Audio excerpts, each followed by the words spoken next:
ETV news కు స్వాగతం. ముఖ్యాంశాలు. పహల్గామ్ ఉగ్రదాడిపై ప్రతీకారంలో కీలక విజయం. సూత్రధారి మరో 2 ముష్కరులను మట్టుబెట్టిన భద్రతా బలగాలు.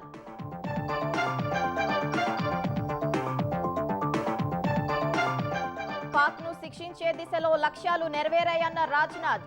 ఆపరేషన్ సింధూరు నిలిపివేత వెనుక ఎవరి ఒత్తిడి లేదని స్పష్టీకరణ. కాల్పుల విరమణ వెనుక వాణిజ్య కారణాలేవీ లేవన్న జైశంకర్. అమెరికా అధ్యక్షుడి ప్రమేయం లేనే లేదని లోక్సభలో ఉద్ఘాటన. ఏపీలో అన్ని రంగాల్లో పెట్టుబడులకు అవకాశాలున్నాయన్న చంద్రబాబు. అందిపుచ్చుకోవాలని సింగపూర్ కంపెనీలకు పిలుపు.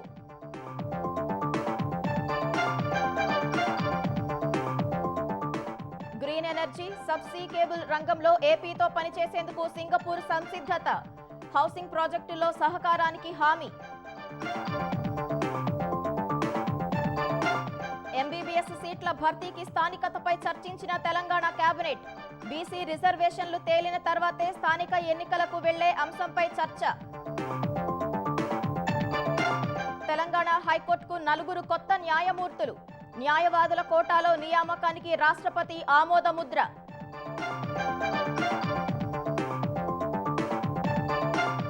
ఫిడే ప్రపంచ చెస్ టైటిల్ విజేత దివ్యా దేశ్ముఖ్. తుది పోరులో కోనేరు హంపీపై జయభేరి. భారత్ నుంచి తొలి మహిళగా రికార్డ్.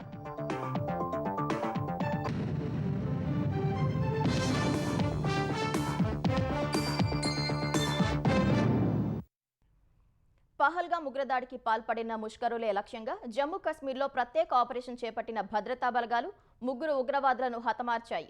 ఈ 3లో పహల్గామ్ ఉగ్రదాడి సూత్రధారి సులేమాన్ సాహా అలియాస్ ఆసిఫ్ ఉన్నట్లు అధికారులు ప్రకటించారు.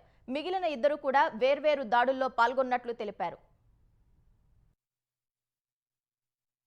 ఈ ఏడాది ఏప్రిల్ 22న జమ్మూ కశ్మీర్ పహల్గామ్లోని బైసరన్ లోయ వద్ద 25 మంది పర్యాటకులు ఓ కశ్మీరీని దారుణంగా కాల్చి చంపిన ఉగ్రవాదులను అంతమొందించే దిశలో సైన్యం కీలక విజయాన్ని అందుకుంది. అప్పటి నుంచి ఉగ్రవాదుల కోసం ముమ్మర వేట సాగిస్తోన్న బలగాలు శ్రీనగర్లోని పర్వత ప్రాంతాల్లో జరిగిన ఎన్కౌంటర్లో 3 ఉగ్రవాదులను హతమార్చాయి. హర్వాన్ ప్రాంతంలో పహల్గామ్ ఉగ్రదాడిలో ముష్కరులు ఉపయోగించిన పరికరాలు, అనుమానాస్పద కమ్యూనికేషన్లను బలగాలు గుర్తించాయి. వెంటనే అక్కడికి చేరుకున్న బలగాలు ఆపరేషన్ మహదేవ్ పేరుతో సెర్చ్ ఆపరేషన్ చేపట్టాయి. ఈ క్రమంలో 24 రాష్ట్రీయ రైఫిల్స్, 4 పారా కమాండోల బృందాలు 3 ఉగ్రవాదులను గుర్తించాయి. బలగాలు తమను గుర్తించినట్టు గమనించిన ఉగ్రవాదులు కాల్పులకు తెగబడినట్టు అధికారులు తెలిపారు. వెంటనే అప్రమత్తమైన భద్రతా సిబ్బంది ఎదురు కాల్పులు జరపగా భద్రతా బలగాలు ఉగ్రవాదుల మధ్య చాలాసేపు ఎన్కౌంటర్ చోటు చేసుకుంది. ఈ ఘటనలో 3 ముష్కరులను బలగాలు హతమార్చినట్లు చినార్ కోర్ వెల్లడించింది. ఇందులో ఒకరు పహల్గామ్ ఉగ్రదాడి సూత్రధారి లష్కరే తోయిబాకు చెందిన సులేమాన్ సాహా అలియాస్ ఆసిఫ్ ఉన్నట్టు అధికారులు వెల్లడించారు. మరొకరు గతేడాది అక్టోబర్లో సోనామార్గ్ సొరంగం వద్ద జరిగిన ఉగ్రదాడిలో పాల్గొన్న జిబ్రాన్ గా గుర్తించారు. నాటి దాడిలో వైద్యుడు సహా మొత్తం 7 అమాయకులు ప్రాణాలు కోల్పోయారు. 3వ ఉగ్రవాదిని హంజా అఫ్ఘనీగా గుర్తించినట్టు సైనికాధికారులు తెలిపారు. ఘటనా స్థలంలో ఒక M4 carbon rifle, 2 AK rifles, పలు ఆయుధాలను బలగాలు స్వాధీనం చేసుకున్నాయి. దాచిగాం సమీపంలోని మహదేవ్ పర్వతం ఆధారంగా ఈ ఆపరేషన్ కు మహదేవ్ అని పేరు పెట్టారు. జబర్వన్ మహదేవ్ పర్వతాల మధ్య ఆపరేషన్ జరిగినందున ఆ పేరు పెట్టినట్లు సైనిక వర్గాలు తెలిపాయి. భారత్పై దొంగ యుద్ధం చేస్తున్న పాకిస్తాన్ను గట్టిగా శిక్షించే దిశలో రాజకీయ, సైనిక లక్ష్యాలు నెరవేరటం వల్లే ఆపరేషన్ సింధూర్ను ఆపినట్లు రక్షణ మంత్రి రాజ్నాథ్ సింగ్ స్పష్టం చేశారు. ఎవరి ఒత్తిడి వల్ల ఆపరేషన్ నిలిపివేసినట్లు వచ్చిన వార్తలు పూర్తిగా నిరాధారమని తేల్చి చెప్పారు. ఆపరేషన్ సింధూర్ ద్వారా పాక్ పీచమంచి కాళ్ల బేరానికి వచ్చేట్లు చేశామని లోక్సభకు వివరించారు. పాక్ మళ్లీ దుస్సాహసానికి ఒడిగడితే భీకర దాడులు తప్పవని హెచ్చరించారు.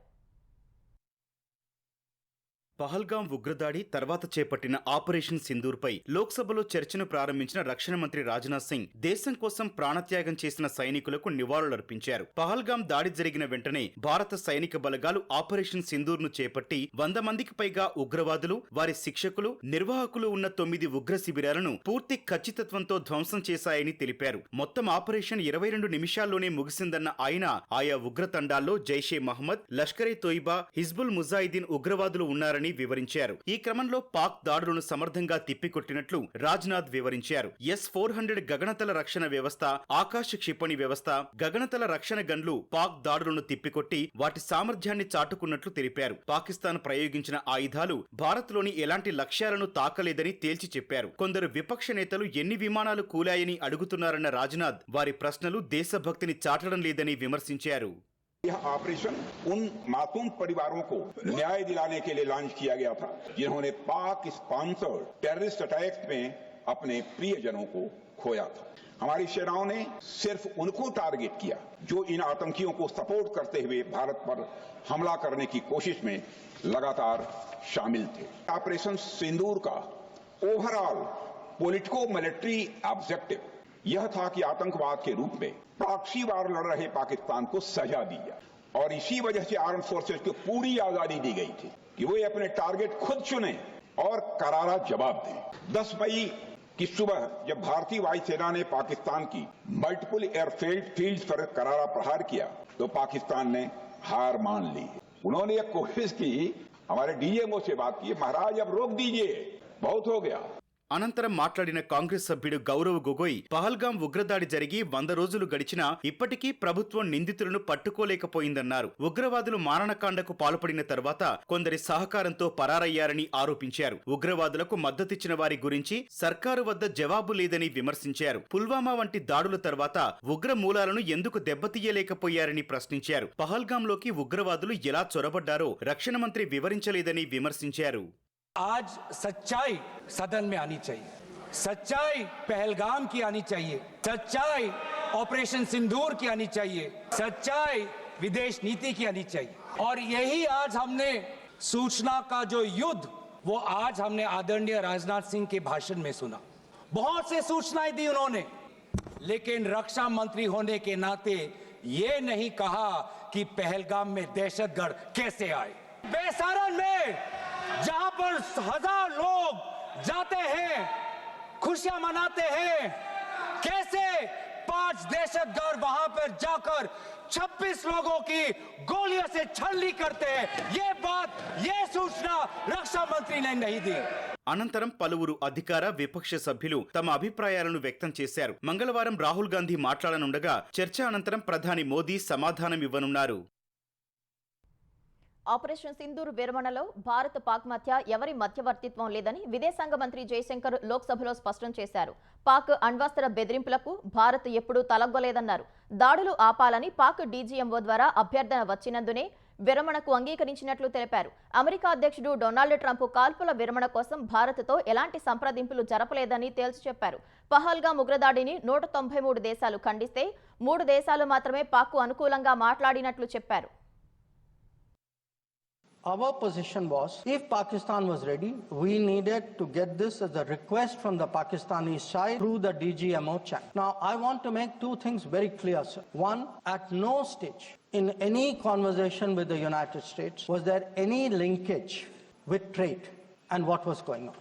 Secondly, there was no call between the Prime Minister and President Trump from the 22nd of April when President Trump called up to convey his sympathy, and the 17th of June when he called up Prime Minister in Canada to explain why he could not meet. ఆంధ్రప్రదేశ్ను అన్ని రకాల పెట్టుబడులకు ముఖ్య కేంద్రంగా తీర్చిదిద్దుతున్నట్లు CM Chandrababu చెప్పారు. పర్యాటకం నుంచి pharma, solar నుంచి గ్రీన్ హైడ్రోజన్ వరకు పెద్ద ఎత్తున ప్రాజెక్టులు వస్తున్నాయన్న సీఎం ఈ అవకాశాలను పెట్టుబడిదారులు అందిపుచ్చుకోవాలని సింగపూర్ పెట్టుబడిదారులకు సూచించారు. సింగపూర్ పర్యటనలో భాగంగా Andhra Pradesh Singapore business federation CII partnership summit road షోలో పాల్గొన్న ముఖ్యమంత్రి చంద్రబాబు ఆంధ్రప్రదేశ్లో పెట్టుబడి అవకాశాలను వివరించారు. ఈ సదస్సుకు సింగపూర్ పారిశ్రామికవేత్తలు హాజరు కాగా విజన్ 2047 లక్ష్యాల్ని పవర్ పాయింట్ ప్రెజెంటేషన్ ద్వారా విశదీకరించారు. ఏపీలో మొత్తం 10 పోర్టులు, 16 ఎయిర్పోర్టులు వస్తాయన్న ఆయన గ్రీన్ ఎనర్జీ, గ్రీన్ హైడ్రోజన్ రంగాల్లో అద్భుత అవకాశాలున్నాయని వాటిని అందిపుచ్చుకోవాలని కోరారు. Andhra Pradesh is having solar, wind, pumped energy, and at the same time ports. Government of India has announced 500 gigawatts power by 2030. In that, Andhra is going to contribute 160 gigawatts green energy. And also green hydrogen, 2-3 projects are going on. 1,65,000 crores they are going to spend green hydrogen for exports and domestic purpose. This is the one area anybody is interested. We are very much interested to push this green energy. Tourism నుంచి AI quantum technology వరకు ఆంధ్రప్రదేశ్లో చేపట్టిన ప్రాజెక్టులను పెట్టుబడిదారులకు వివరించిన చంద్రబాబు సద్వినియోగం చేసుకోవాలని కోరారు. High impact investment opportunities in Andhra Pradesh. Amaravati, it is a futuristic city. We are creating aerospace city and defense. We are going in a big way, 5 clusters. India needs so many flights. That is where we want to attract aerospace investment for defense and also civilian applications. And electronics, semiconductors, drones, logistics, ports, airports, inland waterways. Pharma, we are very strong. We want to take further. Biotechnology, we are focusing. Tourism is another sector. Everything we are planning in Andhra Pradesh, you can come. Or otherwise, we are going to send you in the near future 500 projects where PPP model you can come and invest in Andhra Pradesh. పెట్టుబడిదారులకు ప్రభుత్వం నుంచి అన్ని రకాల సహాయ సహకారాలు అందిస్తామని CM భరోసా ఇచ్చారు. If you see here WhatsApp, first state in India, by August 15th, 700 services, all services will be online. No need to come to my office. If you apply any license or any industry, if you put an application, online we will clear everything. That is where I am saying 15% growth rate we are going to achieve next 20-25 years time. It is possible because of technologies. అంతకుముందు మాట్లాడిన మంత్రి లోకేష్ పారిశ్రామికవేత్తలు ఒకసారి ఎంఓయూపై సంతకం చేశాక ప్రాజెక్టును తమదిగా భావించి అన్ని అనుమతులు సౌకర్యాలు కల్పిస్తామని హామీ ఇచ్చారు. అంతకుముందు సింగపూర్ మంత్రులు సంస్థల ప్రతినిధులతో గ్రీన్ ఎనర్జీ సబ్సీ కేబుల్ రంగంలో ఏపీతో కలిసి పనిచేసేందుకు సింగపూర్ ప్రభుత్వం ఆసక్తి కనబరిచింది. గృహ నిర్మాణ రంగంలోనూ కలిసి పనిచేసేందుకు సంసిద్ధత వ్యక్తం చేసింది. ఈ మేరకు ముఖ్యమంత్రి చంద్రబాబు సింగపూర్ వాణిజ్య పరిశ్రమల శాఖలోని మానవ వనరులు శాస్త్ర సాంకేతిక శాఖ మంత్రి టాన్సీ లాంగ్తో సమావేశమైన చంద్రబాబు మానవ వనరులు సైన్స్ అండ్ టెక్నాలజీ వాణిజ్య రంగాల్లో సింగపూర్ భాగస్వామ్యం ఏపీకి అవసరమని కోరారు. Green hydrogen green energy transmission కారిడార్లు పోర్టులో సింగపూర్ కంపెనీలు భాగస్వామ్యం కావాలన్నారు. డేటా సెంటర్ల ఏర్పాటులో తోడ్పాటు అవసరమని విజ్ఞప్తి చేశారు. Singapore housing development board, urban redevelopment authority, corporation enterprise సహా ప్రపంచ బ్యాంక్ అధికారులతో సీఎం బృందం సమావేశమైంది. ఆంధ్రప్రదేశ్ అమరావతిలో చేపట్టే హౌసింగ్ ప్రాజెక్టులో భాగస్వాములు కావాలని సింగపూర్ హౌసింగ్ డెవలప్మెంట్ బోర్డును చంద్రబాబు కోరారు. 250 ఎకరాల్లో 10,000 కుటుంబాలు నివాసం ఉండే బిడదారి ఎస్టేట్లో పర్యటించిన చంద్రబాబు అందులో హౌసింగ్ ప్రాజెక్టు విశిష్టతలను పరిశీలించారు. మరోవైపు మంత్రి Lokesh Evervolt green energy private limited chairman Simon టాన్తో చర్చలు జరిపారు. ఆంధ్రప్రదేశ్లో ఎంపిక చేసిన ఒక ఐటీఐలో రెన్యూవబుల్ ఎనర్జీపై ప్రత్యేకంగా నైపుణ్య శిక్షణ ఇచ్చేందుకు సైమన్ టాన్ అంగీకారం తెలిపారు. తమ సంస్థ ఉన్నత స్థాయి బృందంతో మాట్లాడి ఏపీలో యూనిట్ ఏర్పాటు చేసే అంశం పరిశీలిస్తామని వెల్లడించారు. 2029 నాటికి ఆంధ్రప్రదేశ్లో 160 గిగావాట్ల పునరుత్పాదక ఇంధన సామర్థ్యం లక్ష్యంగా పెట్టుకున్నట్లు లోకేష్ ఆయనకు వివరించారు. ఆంధ్రప్రదేశ్లో సోలార్ సెల్ మాడ్యూల్, బ్యాటరీ తయారీ యూనిట్ ఏర్పాటు చేయాలని కోరారు. తర్వాత ఎయిర్బస్ సంస్థ ఆసియా పసిఫిక్ ప్రెసిడెంట్ ఆనంద్ స్టాన్లీతో సమావేశమైన లోకేష్ విమానయాన భాగస్వాములకు సమర్థ సేవల కోసం ఆంధ్రప్రదేశ్తో కలిసి పనిచేయాలని కోరారు. ప్రపంచ స్థాయి సౌకర్యాలు కల్పించడానికి సిద్ధంగా ఉన్నట్లు తెలిపారు. సౌకర్యాలను పరిశీలించేందుకు ఏపీని సందర్శించాలని లోకేష్ ఆహ్వానించారు. మరోవైపు నైపుణ్యాభివృద్ధి, శ్రామిక శక్తి పరివర్తన అంశంపై నిర్వహించిన రౌండ్ టేబుల్ సమావేశంలో లోకేష్ పాల్గొన్నారు. సాంకేతికతలో శరవేగంగా అభివృద్ధి చెందుతున్న ప్రస్తుత పోటీ ప్రపంచంలో నైపుణ్యాభివృద్ధితో పాటు 4వ పారిశ్రామిక విప్లవ సాంకేతిక నైపుణ్యాలు కూడా విద్యా వ్యవస్థలో అవసరమని లోకేష్ స్పష్టం చేశారు. సంక్లిష్ట సమస్యలను స్వీకరించి పరిష్కరించే సామర్థ్యం కూడా కలిగి ఉండాలని పేర్కొన్నారు. పోలవరం బనకచర్ల ప్రాజెక్టు పనులు ఇంకా చేపట్టలేదని ఆంధ్రప్రదేశ్ ప్రభుత్వం చెప్పినట్లు కేంద్రం పార్లమెంటుకు తెలిపింది. కాంగ్రెస్ సభ్యుడు అనిల్ కుమార్ యాదవ్ రాజ్యసభలో అడిగిన ప్రశ్నకు లిఖితపూర్వక సమాధానమిచ్చిన జలశక్తి శాఖ సాంకేతిక ఆర్థిక అంచనా కోసం ఏపీ సర్కార్ ప్రీ ఫీజిబిలిటీ రిపోర్ట్ను కేంద్ర జల సంఘానికి అందించినట్లు వెల్లడించింది. ఈ ప్రాజెక్టుపై అభ్యంతరాలు చెబుతూ తెలంగాణ ప్రభుత్వం లేఖ రాసినట్లు వివరించింది. ఈ ప్రాజెక్టు సాంకేతిక ఆర్థిక అంచనా కోసం తగిన ప్రక్రియను అనుసరిస్తున్నట్లు జలశక్తి శాఖ స్పష్టం చేసింది. సంబంధిత అధికారులు పరివాహక ప్రాంత రాష్ట్రాలతో సంప్రదింపులు జరుపుతున్నట్లు జలశక్తి శాఖ సహాయ మంత్రి రాజ్భూషణ్ చౌదరి తెలిపారు. విజయవాడ మెట్రో రైలు నిర్మాణానికి కీలక ముందడుగు పడింది. విజయవాడ మెట్రో నిర్మాణానికి ఏపీ మెట్రో రైల్ కార్పొరేషన్ టెండర్లు పిలిచింది. ఫేజ్ 1లో 38.4 కిలోమీటర్ల మార్గాన్ని 2 కారిడార్లలో నిర్మాణం చేయనున్నారు. ఇందులో మొదటి కారిడార్ పండిట్ నెహ్రూ బస్టాండ్ నుంచి గన్నవరం బస్టాండ్ వరకు 25.95 కిలోమీటర్ల పొడవు నిర్మించనుండగా, రెండో corridor Pandit Nehru bus station నుంచి పెనమలూరు వరకు 12.45 కిలోమీటర్ల పొడవున నిర్మిస్తారు. మొదటి కారిడార్లో రామవరపాడు నుంచి ఎనికేపాడు వరకు 4.7 కిలోమీటర్లు డబుల్ డెక్కర్ ఫ్లైఓవర్ నిర్మాణం చేపట్టాలని నిర్ణయించారు.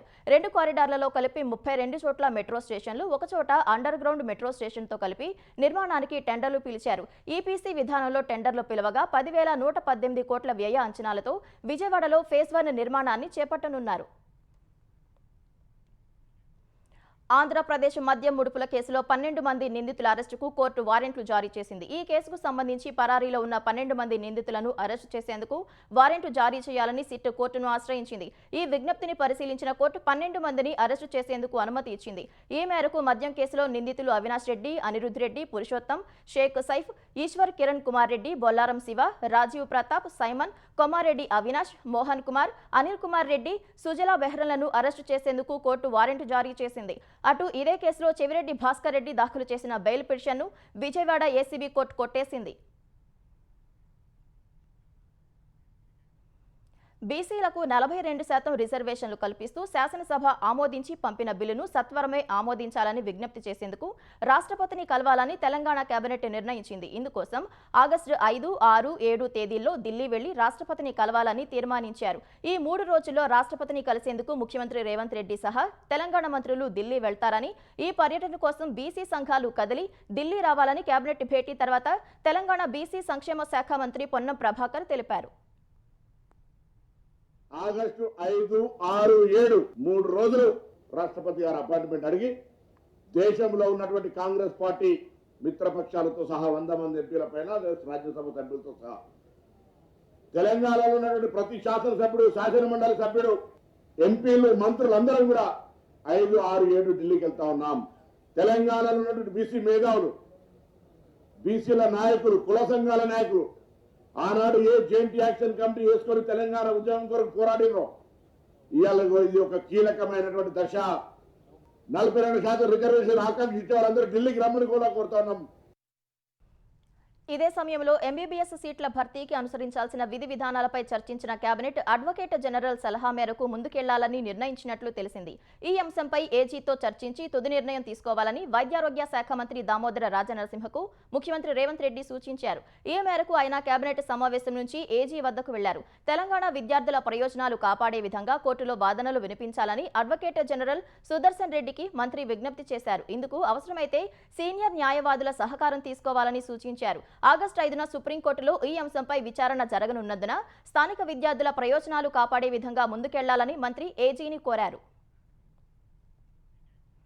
సిగాచి పరిశ్రమలో పేలుడు జరిగి నెల రోజులైన మృతుల కుటుంబాలకు పరిహారం అందించడంలో తెలంగాణ ప్రభుత్వం నిమ్మకు నీరెత్తినట్లు వ్యవహరిస్తోందని మాజీ మంత్రి హరీష్ రావు విమర్శించారు. సీఎం రేవంత్ రెడ్డి ప్రకటించిన ₹1 కోటి పరిహారాన్ని ప్రభుత్వం ఇంకా ఇవ్వలేదని ఆవేదన వ్యక్తం చేశారు. సిగాచి ప్రమాద బాధితుల తరపున సంగారెడ్డి జిల్లా అదనపు కలెక్టర్ను కలిసి హరీష్ రావు వినతి పత్రం అందించారు. ఆచూకీ దొరకని 8 మందికి మరణ ధృవీకరణ పత్రం ఇవ్వకుండా నిర్లక్ష్యం చేస్తున్నారని విమర్శించారు. మృతులు, క్షతగాత్రుల వివరాలను ఇంకా ఎందుకు ప్రకటించలేదని మండిపడ్డారు. గాయపడిన వారికి 50,000 పరిహారం చెల్లించి చేతులు దులుపుకున్నారన్న ఆయన 50 లక్షల పరిహారం ఇచ్చి నెలవారీగా వేతనం ఇవ్వాలని డిమాండ్ చేశారు. తెలంగాణలో సంచలనం సృష్టించిన యూనివర్సల్ సృష్టి ఫర్టిలిటీ సెంటర్ ఘటనపై రాష్ట్ర మానవ హక్కుల కమిషన్ ఆగ్రహం వ్యక్తం చేసింది. పత్రికల్లోని వార్తల ఆధారంగా ఈ కేసును సుమోటోగా స్వీకరించిన హెచ్ఆర్సీ విచారణ చేసి ఆగస్టు 28 లోపు నివేదిక ఇవ్వాలని వైద్యారోగ్య శాఖ ముఖ్య కార్యదర్శిని ఆదేశించింది. సరోగసి, చిన్నారుల విక్రయాన్ని తీవ్రంగా పరిగణించాలని కమిషన్ తెలిపింది. అటు ఈ కేసులో కొత్త విషయాలు వెలుగు చూశాయి. ఎలాంటి లైసెన్స్ లేకుండానే డాక్టర్ నమ్రత దాదాపు 10 ఏళ్లుగా అమాయకులను నమ్మించి ఫర్టిలిటీ చికిత్స అందిస్తున్నట్లు విచారణలో తేలింది.